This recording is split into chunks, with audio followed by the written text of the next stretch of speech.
Selanjutnya, orasi ilmiah yang akan disampaikan oleh Dr. Nur Miftahul Fuad, MPD, dengan tema integrasi agama dan sains sebagai bekal generasi muda yang tanggap terhadap perubahan zaman. Kepadanya dipersilahkan.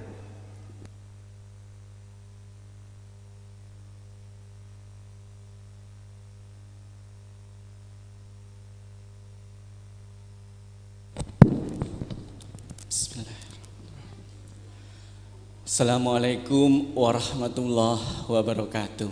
Waalaikumsalam warahmatullahi wabarakatuh. Saya mau pakai intonasi nada tinggi, kok manik lo tingali pun radi lemes ngeten bane. Yang kami hormati Kepala SMP Islam Yambu'ul Quran, yang kami hormati Ibu Nyai, pengurus yayasan, Ustadz, Ustadzah, pendidik dan tenaga kependidikan, serta para tamu undangan ini dari orang tua wali murid, dari orang tua siswa. Kalau saya lihat tadi dari berbagai penjuru ini tadi, dari 4 arah mata angin lengkap kayaknya. Dari selatan ada, dari timur ada, dari barat dan dari utara. Dan yang kami banggakan, anak-anakku sekalian, wisudawan wisudawati. Ini kalau Bung Karno dulu pernah menyampaikan, beri aku 10 pemuda, maka akan kuguncangkan dunia. Pada hari ini saya juga ingin membakar semangat adik-adik semuanya. Beri saya 13 santri santriwati SMP Yambu'ul Islam, maka saya akan mengguncang Indonesia.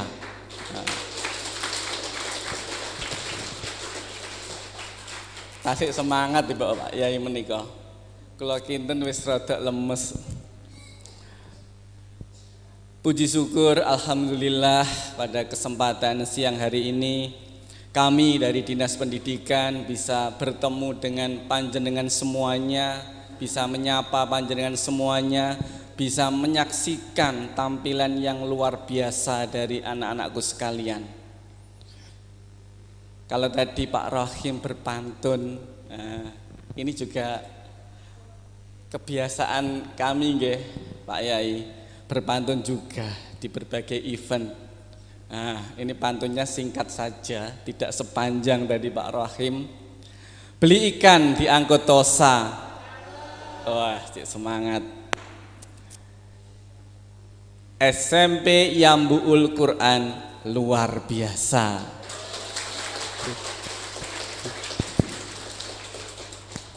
Ini yang lebih keren lagi.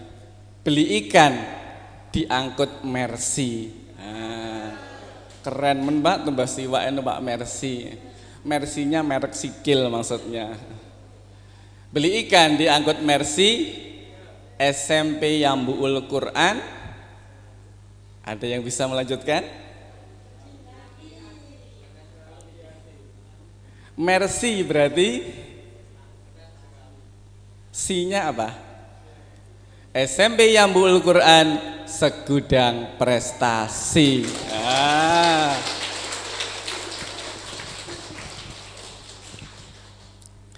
Bapak Ibu sekalian, ini kan ijab qabuli jane orasi ilmiah ya. Jadi beda dengan sambutan sebenarnya. Kalau orasi ilmiah kemudian dengan banyak paparan itu saya bayangkan. Ini durasinya berapa menit nih kok? Ini bisa dibuat 5 menit bisa, 50 menit bisa, 1 jam bisa, bahkan 4 jam pun juga bisa sampai sore ngaten. Wes nanti kalau file ini nanti lebih banyak bisa di-share mawon nggih. Nanti sekilas saja mungkin kalau kita sampaikan terlalu panjang tentunya, apalagi kita uraikan satu persatu nanti. Yang pertama ini kami sampaikan dulu, Selamat kepada anak-anakku sekalian ini yang sudah menyelesaikan jenjang SMP. Perlu diingat bahwa ini bukanlah akhir anak-anakku sekalian, ini adalah awal yang luar biasa sekali. Tadi juga sudah disampaikan, ke depan kalian tidak boleh putus asa. Kalian harus punya jiwa yang bermental baja. Lah ini tak cek ini. Kalau saya punya 1 kilogram baja. Nah, ini kan ada mental baja, ada mental kapuk istilahnya. Mental tempe lah penak-penak ini ada juga. Kami yakin kalau 13 anak ini mentalnya baja semua. 1 kilogram baja dengan 1 kilogram tempe ini berat mana anak-anak? Berat mana? Berat baja. 1 kilogram baja dengan 1 kilogram kapuk berat mana? Iya, gak keceglong tiba. Sama-sama 1 kilogram. Jadi kita harus punya mental baja. Dan kalian tentu juga paham ini ada manjada wajadah. Siapa yang berusaha sungguh-sungguh maka dia akan mendapatkan. Terus ngaten Pak Yai nggih. Ya, itu yang harus kita miliki sekalian.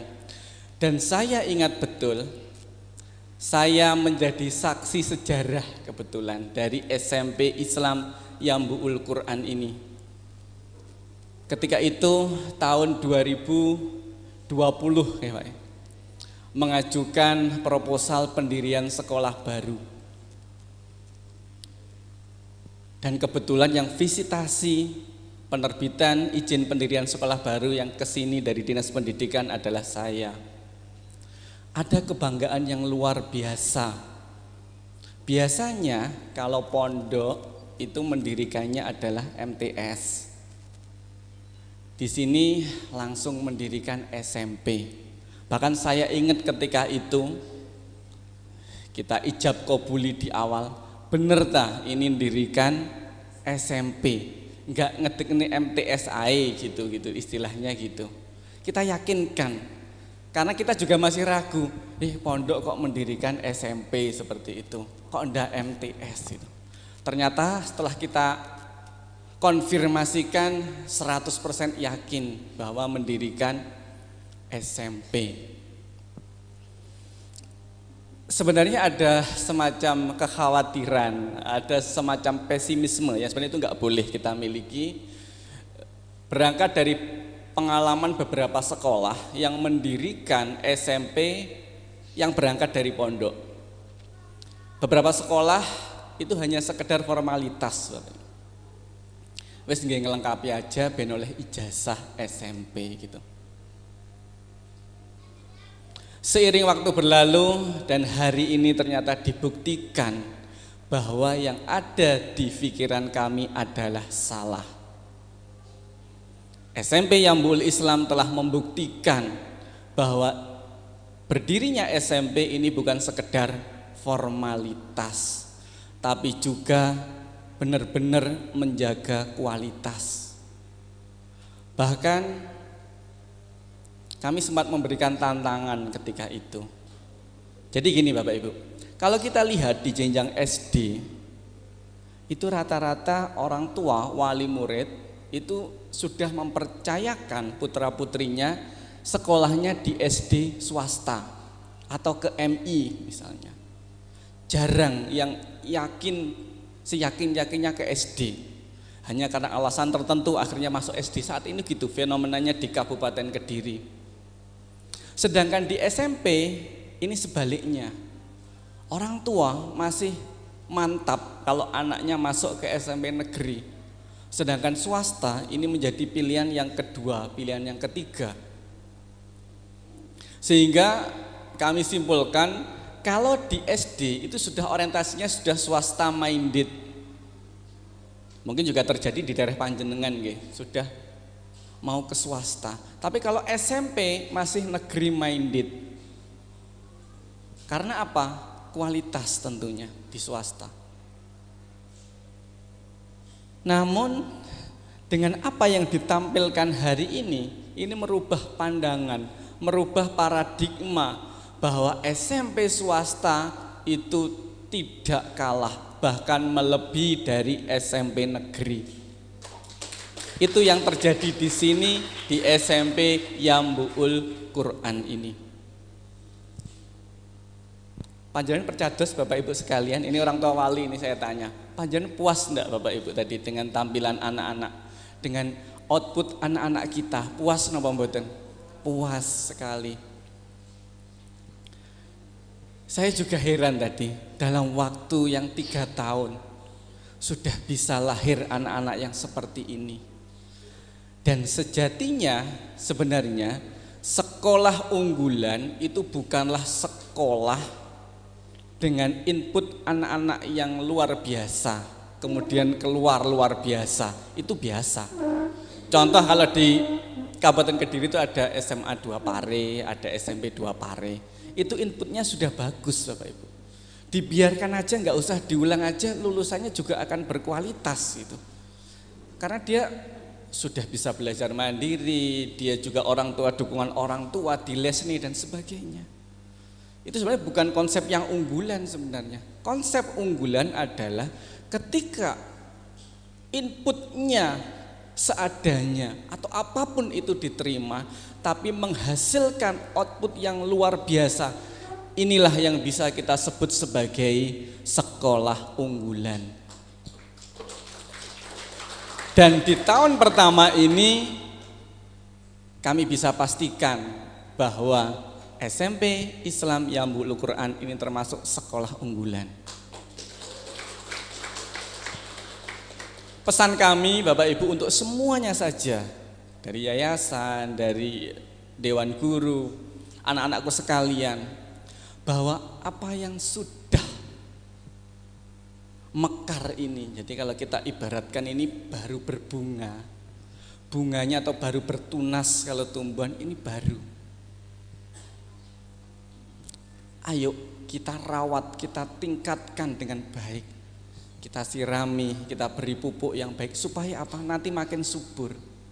Karena ketika ini baru mekar, kemudian perungges, maka akan susah lagi berkembang.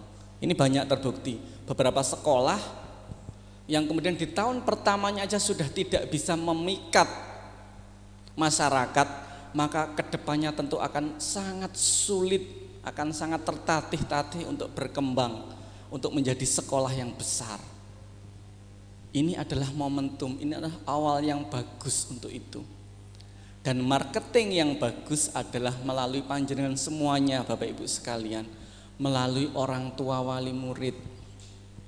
Karena panjenengan yang tahu langsung, terlibat langsung. Biyen anakku piye, saiki piye. Nah, panjenengan bisa memberikan testimoni langsung di sana. Bisa menyampaikan ke saudara-saudara, ke tetangga, ke rekan kerja dan semuanya.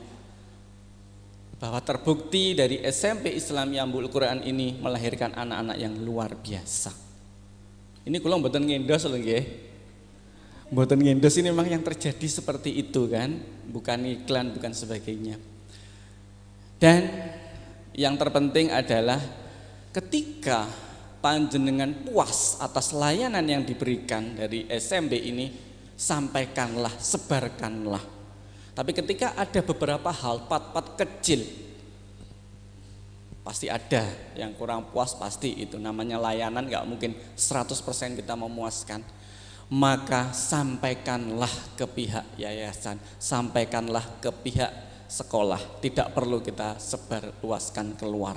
Karena saya yakin dari pihak yayasan, dari pihak sekolah ini akan dengan tangan terbuka menerima masukan-masukan panjenengan yang itu akan digunakan sebagai bahan refleksi ke depannya. Nah ini masih mukadimah aja segini ini. Niki pripun niki diterusne ta mboten sak menten niki ya. Pirang-pirang kebet nggih, Mas. Oke. Ini sedikit beberapa riwayat pendidikan dan penghargaan. Ini selalu saya sampaikan, ini bukan untuk gagah-gagahan. Ini untuk menginspirasi adik-adikku sekalian ini. Tujuannya itu saya. Bahkan kalau enggak resmi gitu saya enggak pernah menuliskan gelar dan sebagainya. Jadi adik-adikku sekalian, ini adalah pendidikan formal yang saya ikut. Karena belajar, ini ingin saya sampaikan juga bahwa belajar sebagaimana sabda Rasulullah, kita diwajibkan untuk belajar mulai dari lahir sampai pada liang lahat. Tuh. Oke, bisa dilanjut. Nah ini kalau saya, ini juga panjang ini mas. Pripun nih Pak Yai, kita teruskan bisa? Nggih, sekilas langsung naik aja nggih. Ini slide yang saya dapatkan beberapa waktu lalu ketika saya kuliah S3. Jadi ini perbedaan negara maju dan terbelakang. Kita next. Perbedaannya apa sih yang bedakan negara maju, negara terbelakang? Itu ternyata bukan dari umur negara itu, Bapak Ibu. Next. Kita lihat India dan Egypt itu mana? Ada yang tahu? Oke, ya. Itu usianya lebih dari 2000 tahun.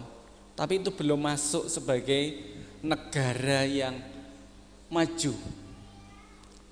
Kemudian kita bandingkan berikutnya. Singapura, Kanada, Australia itu kurang dari 150 tahun. Itu bisa maju. Next, kita agak percepat aja. Sumber daya alam pun juga tidak menjamin di sana Bapak Ibu. Kita lihat Jepang, itu mayoritas di sana adalah daratan tandus, pegunungan. Namun apa yang terjadi dengan Jepang? Dia menjadi raksasa ekonomi. Dengan apa? Kemampuan SDM-nya dia. Dengan inovasinya. Karena gini, ada prinsip itu seperti ini. Inovasi itu sejalan atau linear dengan kompleksitas. Semakin rumit masalah panjenengan, maka panjenengan akan banyak jalan keluarnya. Ketika panjenengan di zona nyaman, maka inovasi itu mayoritas nyaris tidak ada. Karena ngapain kita harus berinovasi? Wong kita sudah enak, sudah nyaman. Sama dengan Jepang, masalahnya banyak, kompleks. Dia berusaha memunculkan inovasi dan hasilnya luar biasa. Kendaraan kita juga didominasi dari Jepang, dari China dan sebagainya. Swiss pun juga nggak punya perkebunan coklat, tapi dia menjadi pengekspor coklat terbaik dunia itu dari Swiss. Aneh kan? Oke, lanjut. Jadi apa yang bedakan? Yang bedakan di sini adalah sikap atau perilaku masyarakat yang dibentuk melalui kebudayaan atau pendidikan. Ini kalau kita lanjutkan, contohnya adalah ini kita refleksi ke kita. Panjenengan persani ketika antri. Nah, ini contoh. Panjenengan nanti antri Bapak Ibu? Ya, antri. Ngikuti antrian? Ikut nggih? Ikut. Itu sudah patuh berarti. Taat. Kita kadang melihat antrian yang seperti itu, yang ruwetnya luar biasa. Ini bukan berarti kita melihat di luar negeri bagus, ideal, kayak enggak. Kita ambil sisi-sisi baiknya. Mereka dengan patuh, dengan tertib. Karena ada banyak hal dari antri ini yang bisa kita pelajari. Manajemen disiplin waktu, disiplin diri dan sebagainya dari budaya antri ini. Next. Panjenengan pernah hendak berkendara di kota besar? Kita bisa bandingkan beberapa kota besar di Indonesia. Saya tidak sebut namanya. Di beberapa kota, ketika kita mau nyebrang, susahnya minta ampun. Karena kayaknya royokan dengan pengendara. Pengendaranya wes nggak mikir ada penyeberang. Tapi di kota lain, dengan mudahnya kita nyebrang. Begitu kita mau nyebrang, pengendaranya sudah mulai mengurangi laju kendaraannya. Nggak usah jauh-jauh, di Surabaya gitu. Kita enak mau berkendara gitu. Meskipun kendaraannya jumlahnya banyak, kita mau nyebrang pun gampang saya rasa. Tapi tidak juga di daerah-daerah yang lain gitu. Itu sebagai contoh bagaimana kita patuh sama rambu-rambu, bagaimana kita toleransi kepada pengendara atau pemakai jalan yang lain. Karena hal-hal seperti inilah yang penting untuk kita tanamkan Bapak Ibu. Karakter seperti ini. Monggo kita lanjutkan lah itu. Ini saya pernah punya pengalaman yang unik. Dan ternyata ini sebenarnya kan sudah nilai Islam ya Bapak Ibu. Buang sampah di tempatnya. Di Islam juga ada ajaran bahwa kita harus cinta kebersihan. Cinta kebersihan sebagian daripada iman di sana. Namun justru nilai ini terbangun di negara non-muslim. Ketika saya di Thailand, saya ikut rombongan bis sekolah di sana, bis kampus. Ketika di halte, bis itu terhenti, kemudian ada anak masih TK turun menuju tempat sampah membuang sesuatu. Setelah saya perhatikan betul, ternyata membuang rautan dari pensil. Jadi ketika di bis tadi dia ngongoti petelot, kemudian dipegang di tangannya, begitu bis berhenti di halte, dia turun buang itu ke tempat sampah untuk kembali lagi ke bis. Ini yang harus kita refleksikan ke diri kita masing-masing. Sudahkah kita seperti itu? Itu kan juga nilai Islami yang harusnya juga terefleksi pada diri kita masing-masing. Ini hal sepele sebenarnya, tapi sangat mendasar. Kemudian lagi termasuk ketika saya mau nyebrang di Belanda gitu. Saya mau kaki turun, kendaraan itu sudah langsung berhenti. Saya persilahkan maju karena saya rasa sudahlah kendaraannya dulu, saya masih belum turun gitu. Dia tetap berhenti, sampai saya 3 kali saya persilahkan. Kendaraannya masih berhenti di situ. Akhirnya saya nyebrang lah gitu. Nah, hal-hal seperti itu yang kadang kita tidak sadari. Toleransi ini juga sangat luar biasa. Ngaten. Oke, next. Jadi mari kita semua nginternalisasi religi, kemudian sains, kemudian juga karakter yang ada pada diri kita masing-masing. Saya kira itu saja, tinggal slide terakhir lah ini. Terima kasih ini. Ya, biar segera usai ini. Ini kalau dibahas tadi diuraikan mau 4 jam ya sakit ini tadi. Ini kita persingkat. Saya kira hal-hal utama, poin-poin utama sudah tersampaikan, sudah bisa kita tangkap untuk kita semuanya. Saya kira itu, terima kasih. Mohon maaf jika ada kesalahan, ada kekurangan, ada hal yang tidak berkenan dari kami. Kediri lanjut ke Batu, kami akhiri. Wassalamualaikum warahmatullahi wabarakatuh. Waalaikumsalam warahmatullahi wabarakatuh.